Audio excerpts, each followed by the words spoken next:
É preciso atuar em dois planos distintos. De facto, nós precisamos de alterar todo um conceito de economia, quer dizer, nós vivemos, de facto, perante um problema gravíssimo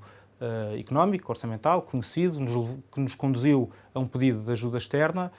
o terceiro em 30 anos, e, portanto, há, de facto, algo que não está a correr bem na forma como, habitualmente, o nosso governo tem vindo a gerir aquilo que é a coisa pública. E por isso, aquilo que nós dizemos é que é preciso, do ponto de vista económico, apostar no crescimento económico, mas o que é que significa isto? Significa recentrar a política económica para as pequenas e médias empresas e para as empresas exportadoras. Portanto, nós temos que exportar mais do que importamos. Eu ainda hoje posso lhe dizer, estive a visitar uma empresa muito significativa aqui do distrito, em que, de facto, chega-se a algo absolutamente extraordinário, que é possível utilizar matéria-prima portuguesa até cerca de 60% de uma produção, estamos a falar de uma produção agrícola muito significativa, portanto, a matéria-prima restante não é possível obtê-la em Portugal. E isso é uma limitação evidente e isso significa também muito daquilo que tem sido o desastre de 6 anos de política agrícola e, portanto, há muito a mudar desse ponto de vista. Do ponto de vista, portanto, nós precisamos de crescer, mas ao mesmo tempo evitar a exclusão social. E como é que se evita a exclusão social? Não há, obviamente, fórmulas mágicas, não há, de todo, e quem o diga não está a dizer verdade aos portugueses, mas é possível fazer diferentes coisas, como, por exemplo, criar um crédito fiscal para as empresas que exportem nesta atual conjuntura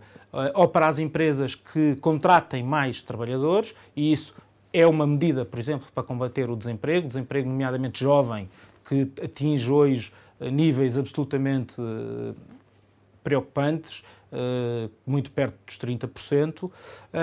por um lado, e por outro, é importante ter uma visão diferente. Ao longo dos últimos anos,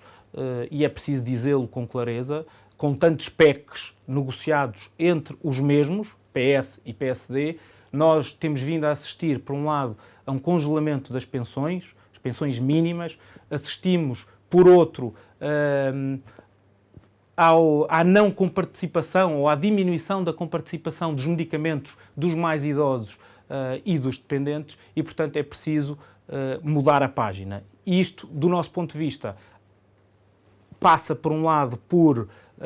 não congelar as pensões mínimas. Isto significa que as pessoas que recebem pensões mínimas rurais e sociais devem poder ver a sua pensão ajustada, pelo menos, ao nível da inflação, e isso é uma medida que distingue claramente o CDS do PS e do PSD, nomeadamente,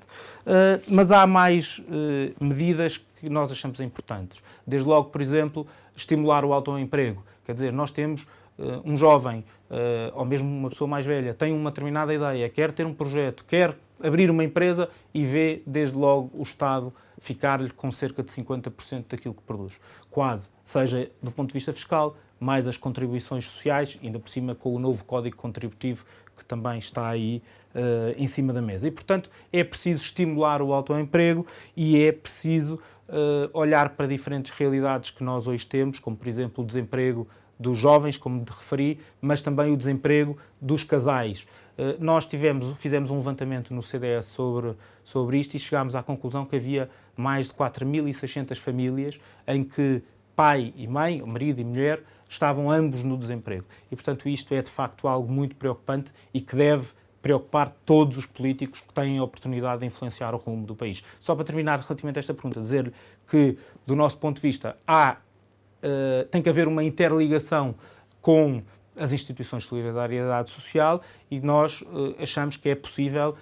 criar um programa que chamamos de trabalho voluntário e solidário, que no fundo é fazer com que as pessoas que estão a receber uma determinada prestação social, por exemplo, o subsídio de desemprego, possam dar um seu contributo ativo e, portanto, de voluntariado junto de determinadas instituições de solidariedade social e, por isso mesmo, ter um pequeno complemento que acrescesse àquilo que é a sua prestação social. Isto tem dois fatores, que é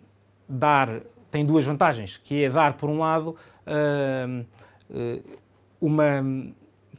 como é que eu hei de dizer isto? Dar, por um lado, o tal complemento para além da prestação social, mas permitir que as pessoas possam ter, não digo um trabalho, mas que possam ter uma função,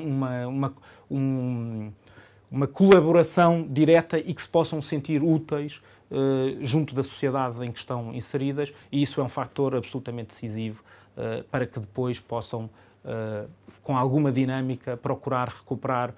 o seu emprego, recolocar-se no mercado de trabalho, e, portanto, julgamos que isso pode ser, de facto, uma boa iniciativa, para lhe dar alguns exemplos nesse âmbito de evitar a exclusão social. Esse é um dos